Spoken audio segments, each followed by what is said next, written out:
Bienvenidos una vez más a Teología en un Café, el programa que quiere acercar la teología de una forma cercana y amigable. Se celebra estos días el ciclo de maestros espirituales en el aula de teología, organizado por el aula de estudios sobre la religión de la Universidad de Cantabria y la diócesis de Santander. Y una de las ponencias versa sobre una de las grandes figuras de la espiritualidad, una de las figuras que su camino siempre es tan útil para nuestro camino espiritual. Hablamos de Carlos de Foucauld. Carlos de Foucauld nació el 15 de septiembre de 1858 en Francia. Fue militar, explorador y científico, y su biografía puede leerse como una larga exploración humana y espiritual. Después de servir en el ejército francés, comienza un camino de crecimiento en la fe que le lleva a vivir varios años como trapense y a pasar algún tiempo en Tierra Santa. Finalmente, ordenado sacerdote, va a vivir a Argelia entre el pueblo tuareg. Allí dedica mucho tiempo a la investigación de la lengua tuareg y al contacto cotidiano con la gente del lugar. Aunque siempre soñó con tener compañeros, nunca lo logró. En un contexto de agitación política, es asesinado en 1916 en Tomenrasset por un grupo de rebeldes. Fue beatificado en el año 2005 por Benedicto XVI y canonizado por Francisco el 15 de mayo de 2022. Carlos de Foucauld es un testigo de la santidad que se va forjando a partir de la pasión por Jesús de Nazaret y del compromiso con la realidad. Su vida ofrece pistas muy valiosas a la Iglesia del siglo XX, tanto en el valor de la contemplación como en diálogo interreligioso, y el modo como nos situamos al servir a las personas más vulnerables. Y para hablar de Carlos de Foucauld y a tomarse un café con nosotros está Margarita Saldaña Mostajo, que ella pertenece a la familia de Carlos de Foucauld, a la familia espiritual de Carlos de Foucauld. Ella es autora del libro El hermano inacabado y otros libros que versan sobre la espiritualidad de Nazaret, una espiritualidad a la que tanto tiempo dedicó Carlos de Foucauld. Bienvenida, Margarita, y me alegra mucho poderte ver ya en persona. Pues muchas gracias, Arturo, por esta invitación. Me da mucho gusto poder compartir con vosotros este espacio y con los espectadores de Telecantabria. Sí, porque muchas veces hemos hablado, pero por teléfono, incluso alguna entrevista que hemos hecho por teléfono, pero nunca nos hemos podido ver hasta ahora. O sea Así es, gracias a este café. Muy bien. Bueno, ¿cómo, Margarita, una mujer como tú, de la familia espiritual de Carlos de Foucauld, licenciada en periodismo, en teología dogmática y del grupo de comunicación Loyola, se acerca a la figura de Carlos de Foucauld? Bueno, este es un interés que viene ya muy de lejos en mi vida, bien claro por el tema de pertenecer a su familia espiritual. Porque Carlos de Foucauld y yo compartimos un interés espiritual muy profundo hacia la vida de Jesús en Nazaret, ese misterio sobre el que yo he investigado y profundizado pues, desde hace ya bastantes años, y también porque la familia espiritual me propusieron hace también varios años formar parte de un grupo de investigación que ha trabajado hasta ahora con los archivos de la postulación. Él fue canonizado el año pasado, como sabemos todos. Entonces este grupo de investigación lo que pretende es, a través de los manuscritos, de los escritos originales de Carlos de Foucauld, de construir de alguna manera los clichés que nos han sido transmitidos de generación en generación a través de distintos biógrafos y poder llegar a la esencia de la humanidad de este personaje, porque creemos que es tocando al hombre tal como fue, como podemos también percibir cuáles son los rasgos de su santidad. Entonces un poquito ese doble acercamiento es el mío. Has hablado de la canonización de Carlos de Foucauld. Ya te felicitamos a toda la familia espiritual de Carlos de Foucauld. ¿Cómo fue el milagro que le llevó a los altares a Carlos de Foucauld? Pues fue un milagro bastante bonito y que digamos, entre comillas, que le pegaba mucho a Carlos de Foucauld, porque tuvo lugar con una persona que no era creyente, un joven también llamado Carlos, como él, Charles, sin S, eso sí, en francés. Era un carpintero que estaba reparando una bóveda en una iglesia y se cayó desde una altura impresionante y tenía, bueno, lo normal es que hubiera muerto. Y no solo no murió, sino que él se levantó por su propio pie y al cabo de poquitas semanas que se le curaron las contusiones, volvió a trabajar. Y entonces entendimos, bueno, la iglesia, por supuesto, que con todos esos procedimientos que tiene, pues determinó que este milagro se podía atribuir a Carlos de Foucauld porque se produjo la víspera del 1 de diciembre y hubo muchas personas que rezaron insistentemente a Carlos de Foucauld por la curación de este chico que, como digo, no tenía fe, y por eso me parece que Carlos de Foucauld en esa apertura al diferente pues tenía interés en mostrar que el diálogo, ¿verdad?, con el otro diferente es un camino para nosotros también hoy en nuestra iglesia. Carlos de Foucauld es santo ya, pero yo a veces me planteo esa imagen que a veces tenemos de los santos como muy alejada, como de muchísima perfección y a veces inalcanzables. Tú tienes un libro del que vamos a hablar, bueno, durante toda la charla estamos hablando de ello, que es El hermano inacabado. ¿Aborda este tema? Claro, a mí me llama la atención que cuando canonizan a una persona hablamos de ese evento como subirla a los altares.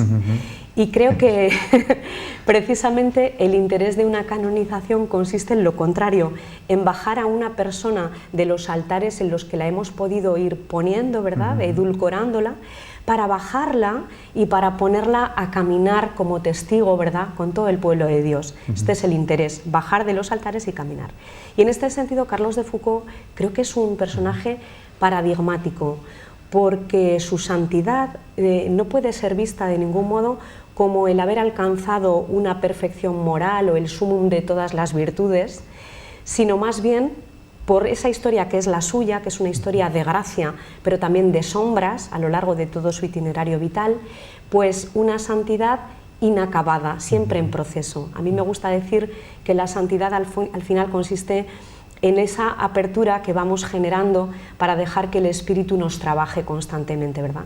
Por eso cuando yo pensé en el título de este libro, sin duda elegí esta frase, el hermano inacabado, este título, porque creo que es en su inacabamiento, en esos intentos y fracasos, donde él nos sale al paso y su santidad se vuelve testimonio para nosotros hoy también.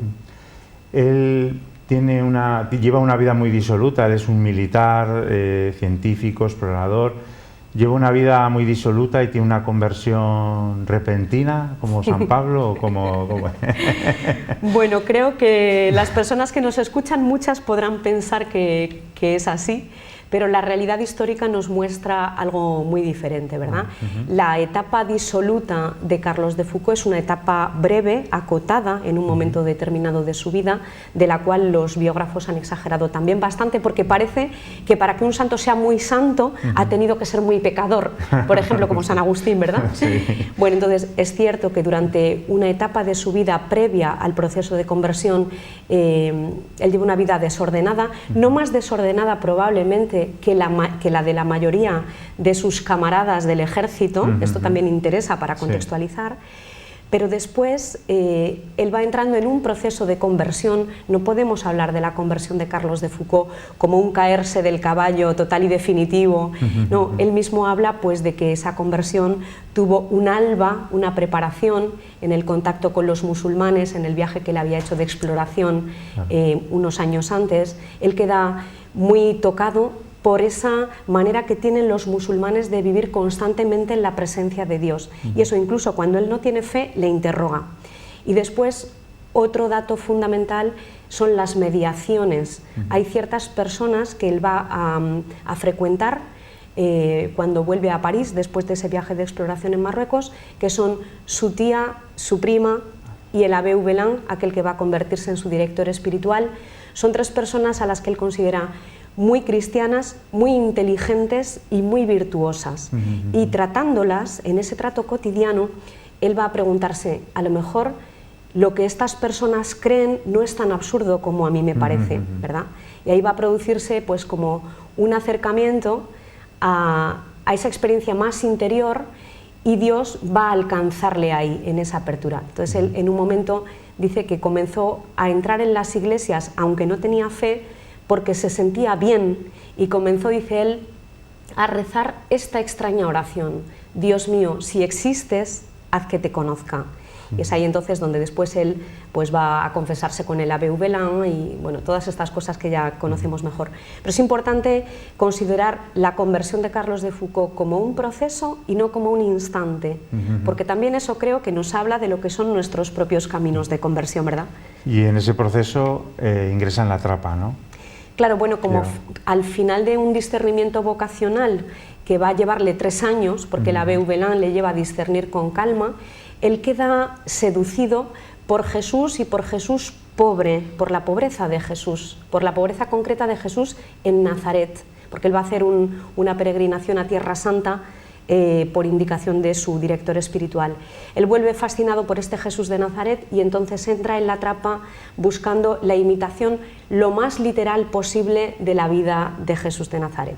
Durante 7 años va a estar en la trapa y precisamente en coherencia con esa búsqueda interior de más imitación de Jesús en Nazaret, él va a dejar la trapa y va a vivir como ermitaño durante 3 años en Nazaret, en el Nazaret de Tierra Santa geográfico, como criado de las clarisas, como doméstico de las clarisas.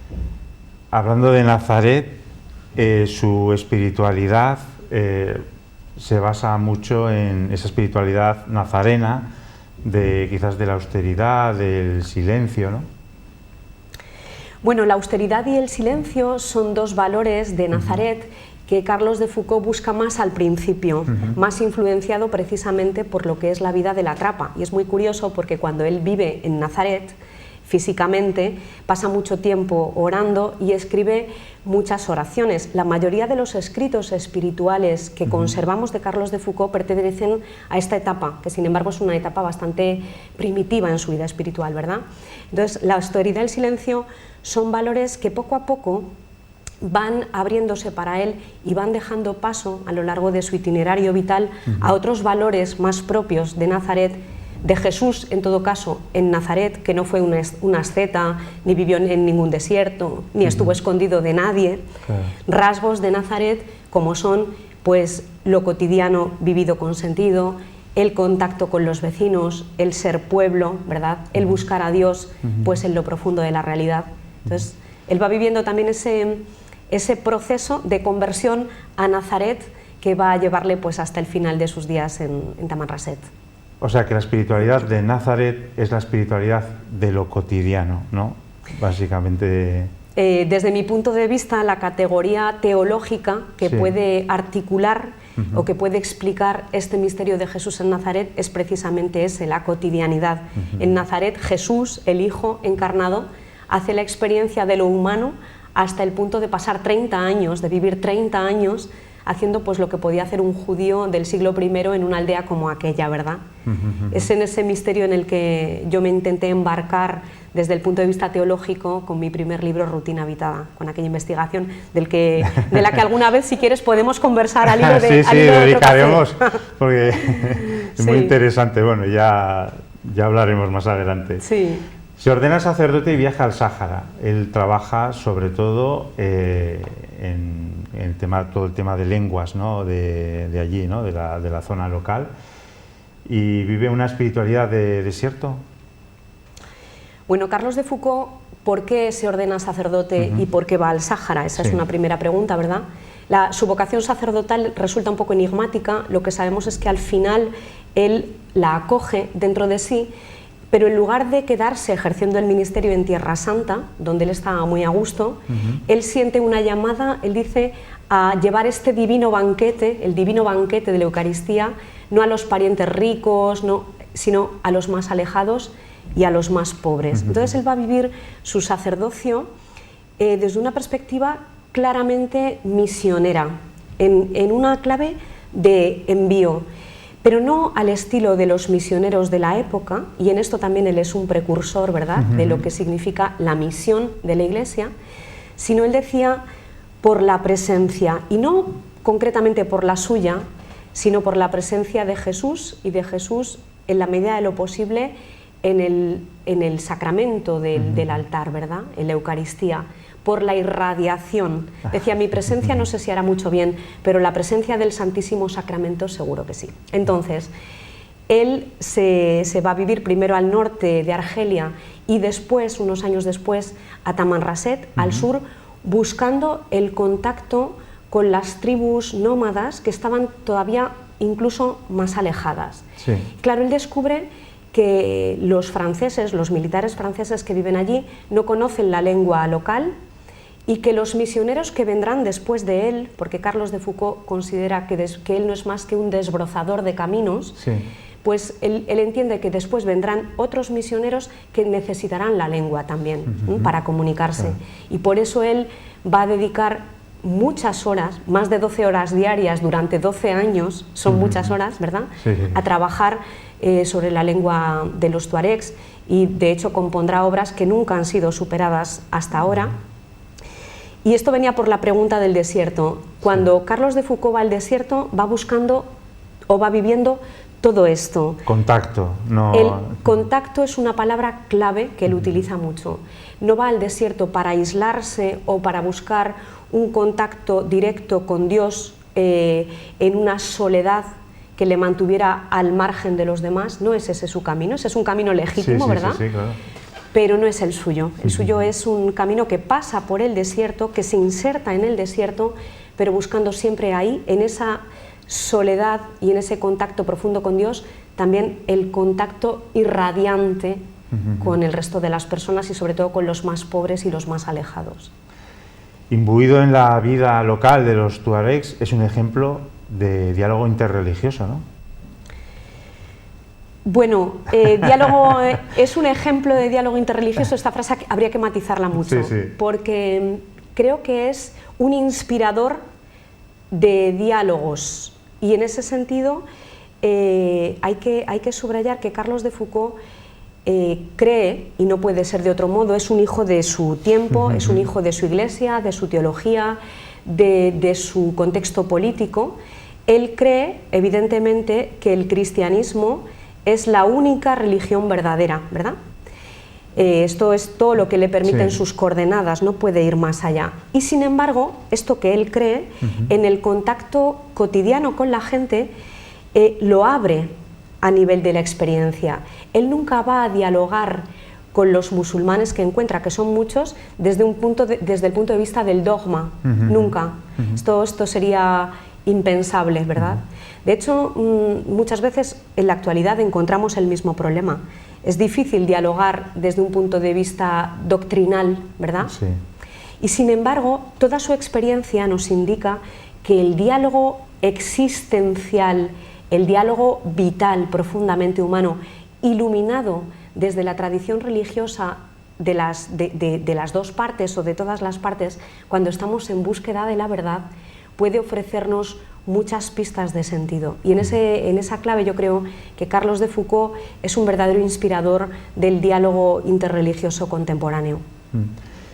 Y bueno, hasta el sentimiento de sentirse hermano, ¿no? El sentimiento ese de hermano de Jesús, el hermano mayor y el hermano de todos, ¿no? Claro, les vería como hermanos a los tuaregs, claro.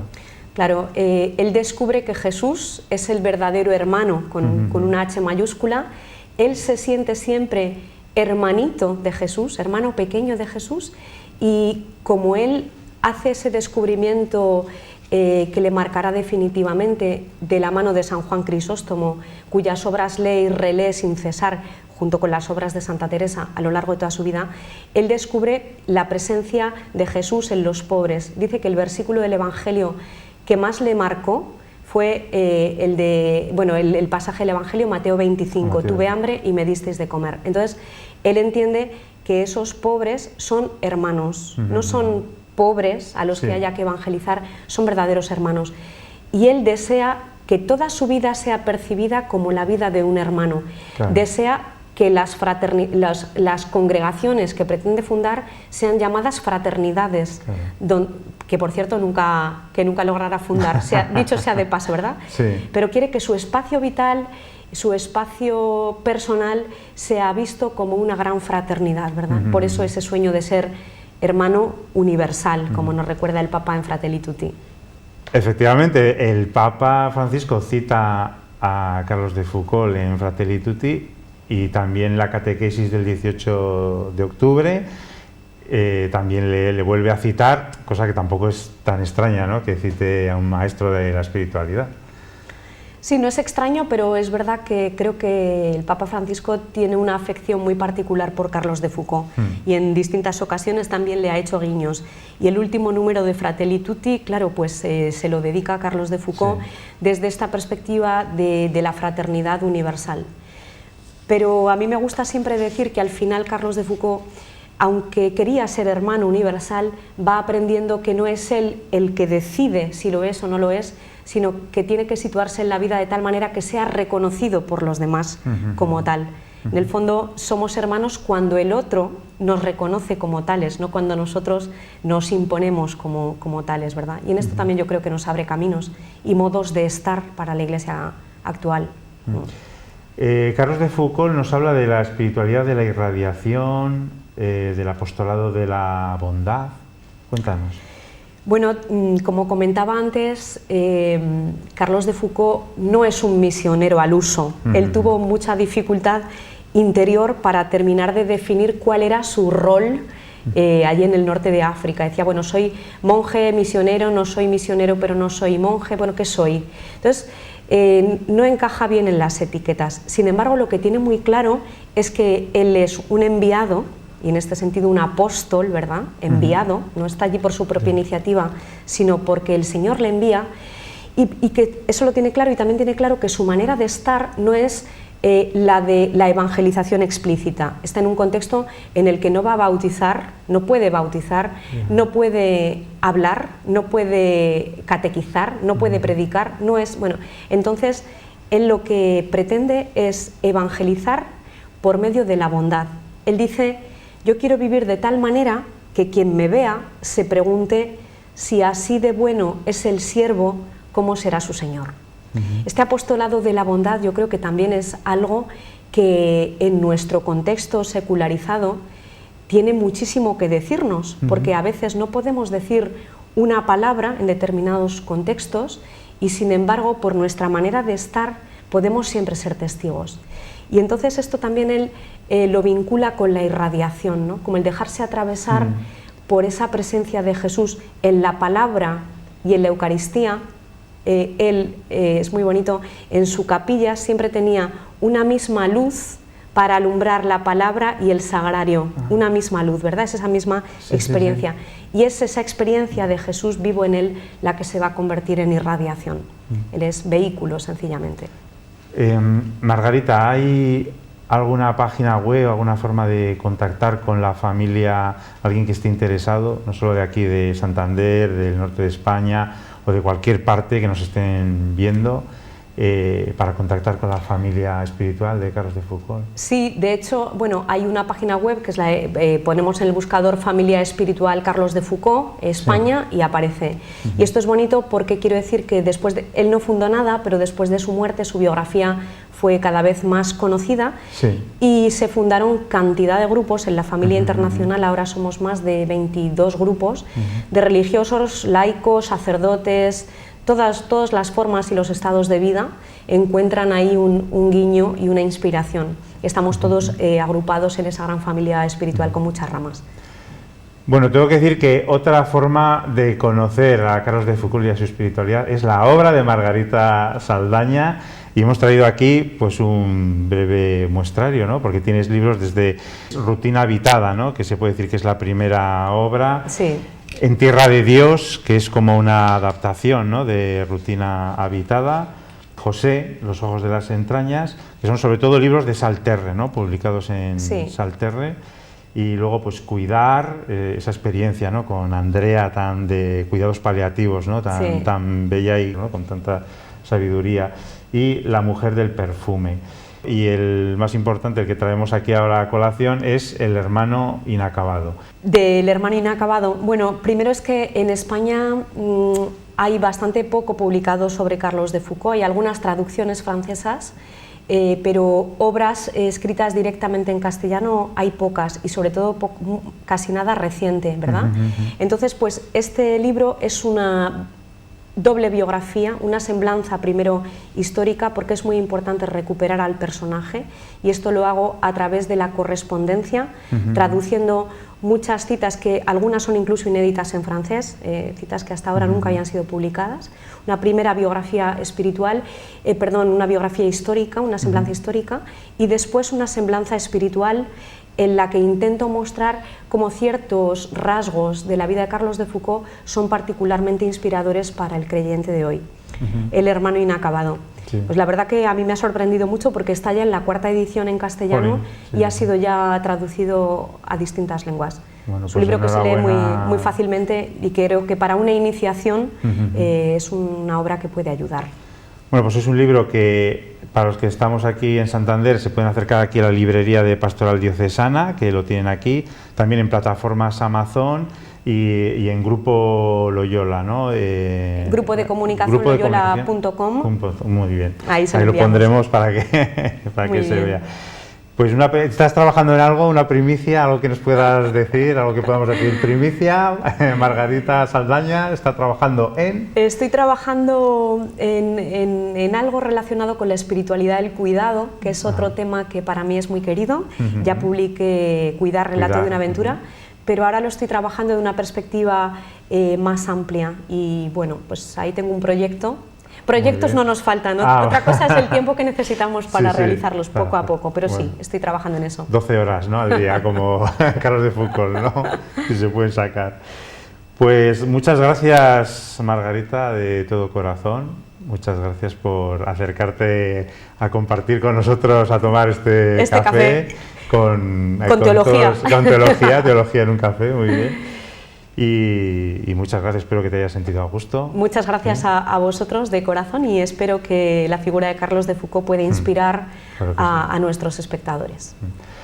Y muchas gracias a todos ustedes por haber compartido este café con nosotros en Teología en un Café, y nos vemos en la próxima entrevista.